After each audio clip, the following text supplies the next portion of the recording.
नमस्कार. अभिजात मराठीच्या 12व्या भागामध्ये तुमचं स्वागत आहे. यावेळी आपण शिखरिणी या वृत्ताबद्दल थोडीशी माहिती घेणार आहोत. त्याचं लक्षणगीत सगळं काही सांगून जातं. ते असं आहे, तया वृत्ता देती विबुध जनसंज्ञा शिखरिणी. म्हणजे विद्वान लोकांनी या वृत्ताचं नाव शिखरिणी असं ठेवलेलं आहे. जयामध्ये येती यमनसभ लागा गणी गणी. म्हणजे त्याच्यामध्ये य म न स भ एक लघु आणि गुरु असे गण येतात. 10 आणि 7 प्रतिचरणी ही अक्षरमिती. म्हणजे एका ओळीमध्ये 17 अक्षरं असतात. 20वा तो घ्यावा गुरुचरणी सांगू तुझं किती. प्रत्येक लक्षणगीतामधली शेवटची ओळ ही उदाहरणादाखल असते. याच वृत्तामध्ये एक श्लोक आहे जो वामन पंडितांनी केलेला आहे. प्रयत्ने वाळूचे कण रगडिता तेलही गळे. प्रयत्ने वाळूचे कण रगडिता तेलही गळे. तृषार्थाची तृष्णा मृगजळ पिऊनीही वितळे. सशाचेही लाधे विपिन फिरता शृंगही जरी. परंतु मूर्खाचे हृदय धरवेना क्षणभरी. हे संपूर्ण श्लोक लोकांना ठाऊक नसतो. पहिलीच ओळ ठाऊक असते आणि मग त्याचा अतिशय चुकीचा अर्थ लावतात. प्रयत्ने वाळूचे कण रगडिता तेलही गळे. म्हणजे त्यांना असं वाटतं की प्रयत्न केला माणसाने तर काय काय घडू शकतं, त्याबद्दल जर या श्लोकामध्ये सांगितलेलं आहे. पण तसं नाही आहे.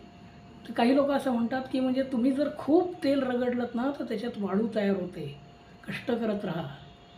जसं तुकारामांनी सांगितलं आहे, असाध्य ते साध्य हो तसे सायस कारण अभ्यास तुका म्हणे. पण हा श्लोक त्या अर्थाचा नाही आहे. काही लोक तर असं म्हणतात की वाळूमध्ये तेलाच्या खाणी सापडल्या ना, म्हणजे कवीला तेव्हापासून कल्पना होती की वाळूमध्ये जर काही खटपट केली तर तेल सापडेल. तसाही याचा अर्थ नाही आहे. याचा अर्थ अगदी सरळ आहे की तुम्ही अगदी जे वाळूपासून तेल निघणं हे सर्वस्वी अशक्य आहे. पण तरीसुद्धा तुम्ही अगदी रगडलीत वाळू तर कदाचित तेल मिळेलसुद्धा.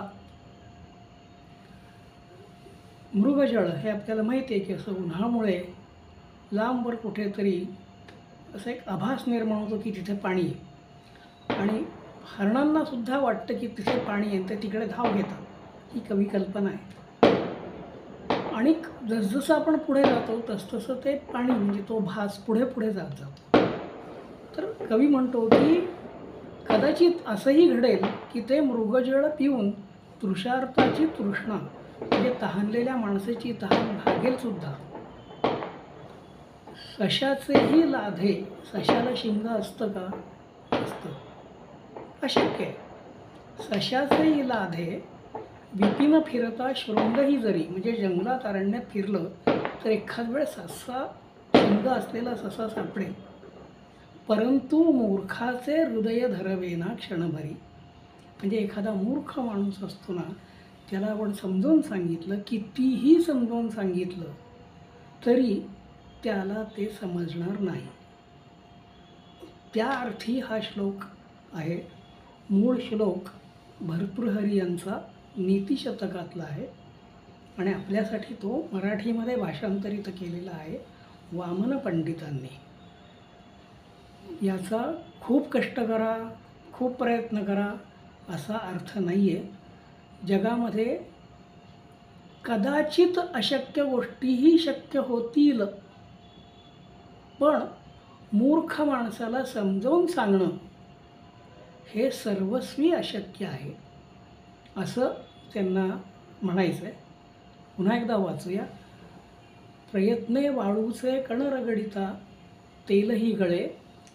तृषार्थाची तृष्णा मृगजळ पिऊनीही वितळे.